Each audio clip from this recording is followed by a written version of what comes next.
What's up, everyone? Today we're going to take a look at the final piece of the latest X-Men wave, the Build-A-Figure Warlock. And I'm going to go through all figures and we're going to rank them and give you my list of my favorite to least favorite. Alright, so here's our Build-A-Figure, and you can see I've got the full wave in the background. We'll go over them at the end of this video. So this is Warlock. He is of the Technarchy, so he's the techno-organic race that falls in the X-Men kind of area of Marvel. He was a New Mutant. This particular version, I think, has been dead for a long time. He merged with another character. It's been a long time since I've really kept up. But I was a big fan of this character back when I read like New Mutants and the various X books at the time in the late 80s, early 90s. There was a big the Phalanx story took place, and that dealt with this type of character, things like that. So he can kind of change his shape, and they talk weird. So I believe at one point that he refers to himself as he just refers to himself as self. So they're very robotic, and they're obviously alien. But this is a very interesting figure. I don't know if it's the best executed that it could have been, but it's pretty cool. I was honestly kind of on the fence about it when I first heard that he was going to be our BAF, because for one, he's relatively obscure unless you really know comic books. You might know about him in passing, but overall, you're probably going to have no idea who Warlock is or where he comes from or what he has to do with X characters or why he's this Build-A-Figure. So, you know, I was like, okay, kind of cool. When I actually got them in my hands and started getting the pieces, this is kind of cool. And then as I got more of them, I was more and more excited. And while he does have some flaws, when I get to my ranking of the overall figures, he might be a little higher than you think. And obviously it's my personal opinion, but I am pretty pleased with him. So let's go over, the basics: sculpt, articulation, paint. And as far as that goes, we're going to start with paint first. So as far as I know, he is molded entirely in black, and then he has a gold wash over him. So that's pretty much the entirety of the paint is a wash. And since this character is full of sculpted detail, it really brings out every bit of the kind of robotic nature of him. So it's all over the character, and I think it works really, really well. I think they kind of nailed the look from a color aspect, and I'm pretty pleased with him. So, not a whole lot to really talk about there, but at the same time, I think it speaks for itself because he looks good. As far as the sculpt goes, I think that's where this figure kind of wins a bit because, obviously every inch of this character is covered in sculpted detail. The only thing that might be a problem, and I think I'm correct in saying this, is that the limbs are mirrored. So if you look at the legs here, this is a reverse of this, which isn't necessarily a bad thing, but it's just something to point out that's kind of one of the ways that they kind of cut corners and cut costs on this figure, because obviously it would cost more to tool two different legs than to tool one and then I guess mirror it. So I'm sure that's just a cost saving measure, which is fine. It's not a negative for me. Just something that I noticed. And then he comes with a saw attachment for a hand. He does have a regular fist hand. So he's got an accessory, which is obviously more than I can say for Cyclops. At least he comes with something. And then he's got the posed style hand here, which I think is really cool. And the only downside for me, as far as the sculpt goes, are these guys. So these just, kind of cords that he has, because he's got wires and whatnot all over him. They're supposed to peg into these holes in the back, and they do, but when you peg them in there, and they look cool, I like them, I like what they do, and I like what they're for. When you move too far, they just pop right out. So I'm probably going to try to figure out a way to maybe put them into the arm socket, maybe, I don't know, maybe drill a hole in there. I think Robo on the Foosh did that. I'm not really sure if that's where I saw that. I think that's who did it, because I think it'll look fine, just something sticking out like that. I almost had them sitting in there at one point, and they look fine like that, but they'll eventually pop out because they are kind of bendy and flexible. I like the idea, but the execution there is just poor. It should be, if this was going to work, and it would work because they do kind of peg in and snap in, they needed to be, at least another inch longer probably, just to give you range of motion.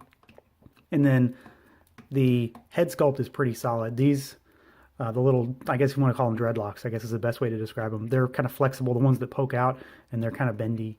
And then the face sculpt is really cool. It's very expressive because this character is always, he changes shape a lot, and he does that in his head as well to express and emote. So I think it's pretty cool how they did his head. I'm very pleased there. Now, as far as articulation, it's pretty standard stuff, but that's where we're going to come into problems. So well, head is on a normal ball all around, all over. Nothing crazy there.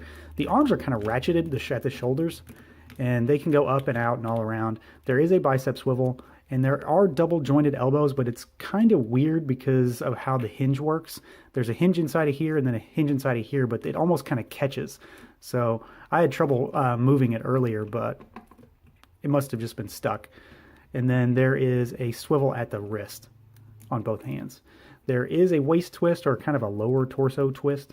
It's at the diaphragm, and then he has a diaphragm joint for a little bit of a crunch action, but not much. Legs go out really far for a character of this size. They go forward about 90 degrees and then back 90 degrees as well, almost. There is a thigh swivel. There are double jointed knees. Got pretty good motion there. And then there is a ball down at the foot, which is ratcheted as well. And it swivels at the top of the ball, right in here. You can see the whole ball move. And then there is a rocker at the ball. And then it's hinged as well, but it's kind of tight because of that ratchet. Now, where I said the articulation is the problem, like you can see he's kind of floppy. So everything from the thigh to the knee is really, really loose. And it's not mine. It seems to be consistent across this figure. It hasn't really been too much of a problem. My review space here has kind of a slick, glossy bottom right now, and he's kind of skating all over the place sometimes. So that's not a huge deal, but it is worth noting that that's kind of floppy, which is not the best thing. But that's about it. I mean, I think he's pretty cool. I mean, obviously he's got some size to him too. So we'll use Colossus real quick. So Colossus is huge for a regular character, and he's not even at the shoulder level for Warlock. So I think that tells you just how big this guy is. He is quite tall, and I'm very pleased with the fact that, you know, the size comes through with this Build-A-Figure pretty well. I like the fact that we get this the extra hand. I'm probably never going to use the fisted hand. It's okay. It looks good. It's got that same wash and all those sculpted details on it, but I like the idea of the saw, and it's pretty cool. It's also got one of those little cords on it too, but you don't have to worry about it. So overall, I'm very pleased with this Build-A-Figure. I do like the character, so I'm kind of biased in that regard, but at the same time, it's pretty solid. It's, you know, aside from maybe the not solid aspect of these legs here and these two cords, I think this is a really solid Build-A-Figure. It's a cool, unique character, so it's not, you know, a run-of-the-mill character, although there are plenty of characters to pick from in the X universe that would make awesome Build-A-Figures. But I think for a character that obviously we would have never gotten as a single figure, this is pretty cool. And he's going to fit in with my display. So I am pleased. And, you know, once you get a hold of him too, if you just hate the character design, you probably won't like it. But if you're kind of on the fence about him, I think once you get him in your hand, and you can kind of play around with him, he's going to look really cool alongside your other figures, and I think you will like him. So with that said, let's do a quick overview of this wave, and I'm going to go through, like I said, I'm just going to point out the characters, the figures that I like the most. I'm going to go from least favorite to most favorite. So we're going to push Warlock over here to the side, and we're going to start with my least favorite, and I think I made that clear in that review. Polaris is going to be the least favorite for me. And I think she's kind of boring. In comparison to the other figures in this wave, I think she's kind of boring. Figure itself is okay. I mean, there's nothing wrong with her. I just think she's kind of boring. After that, I would probably have to say Sunfire is probably next for me. He's a solid figure as well. I like the fact that we got him because he's another kind of, you know, fringe character that you might not have seen otherwise, but at the end of the day, he doesn't do anything for me in that regard. I think he's kind of plain compared to some of these other figures. So he's a good figure. He's got those butterfly joints, which I obviously love. I talk about those enough, I think. I I love his flame effects, but he's still a good figure. He just ranks low for me because of who we have in this lineup.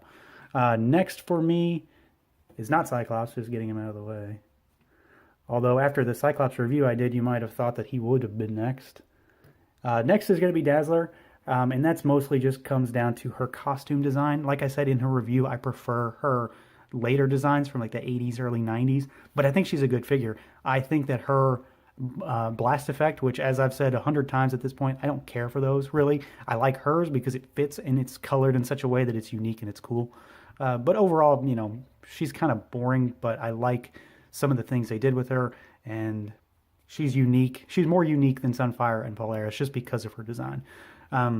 Next is going to be Cyclops, and that might be, you know, kind of sacrilegious to some folks, but, you know, there were some huge trade-offs on where I put him in this wave. He has no accessory. He's got those stupid straps that keep falling off, but they nailed the look. So that's the tipping point for me. I needed and wanted this Jim Lee Cyclops to be the best figure in the wave, and it's just not. It's middle of the pack for me. So it's not bad, it's not great, but I do like the fact that he looks the way he looks, and like I said in that review, I'm going to try to make an optic blast for him, and by then I'll probably love him if I can get that down good. But he should have come with an optic blast. He came with 0 accessories. The Build-A-Figure gets an accessory, but he doesn't. Colossus got an accessory. A character that did not even need an accessory got one, and yet the one in the wave that 100% needed a blast effect, he didn't get it. So, you know, that's a miss for me, and that's why he's at the number 4. That's number 5. Number 4 is Colossus. I think that overall they did a really good job with this figure. I like the bearded head. He's huge. He comes with an extra head. The bearded head obviously is the extra one because he's packaged with the normal head. But I just like the figure, and Colossus is my favorite X-Man. So he gets the number 4 spot. Number 5, I can't do numbers right now. The number 3 is going to be Warlock.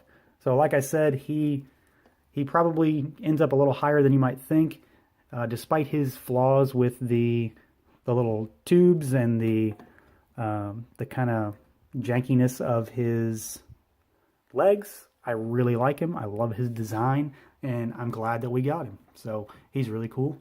That's so he gets it. He's cool. He's number 3. Number 2 for me is Old Man Logan, and this is, I think I said this in his review as well.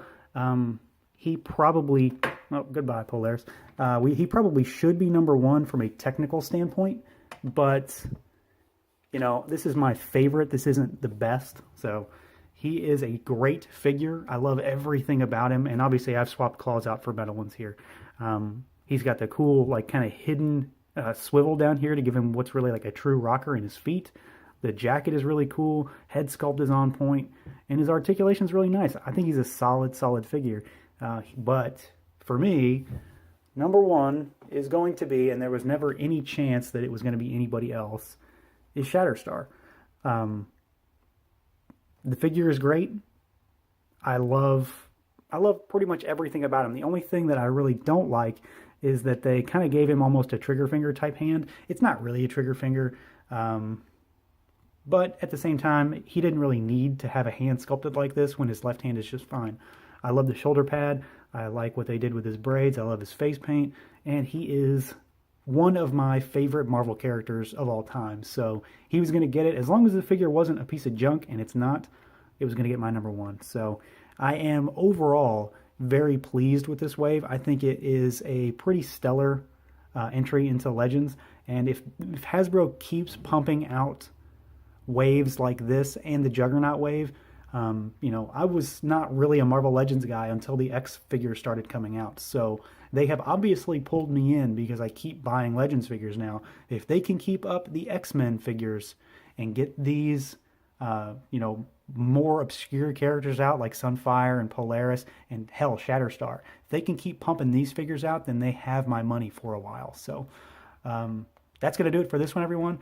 Hope you enjoyed this video. Let me know what your favorites are of this wave. Have you found them all yet? What do you think of the Build-A-Figure? Let me know down below. Feel free to like, comment, subscribe, and share that whole YouTube deal. And until next time, everyone.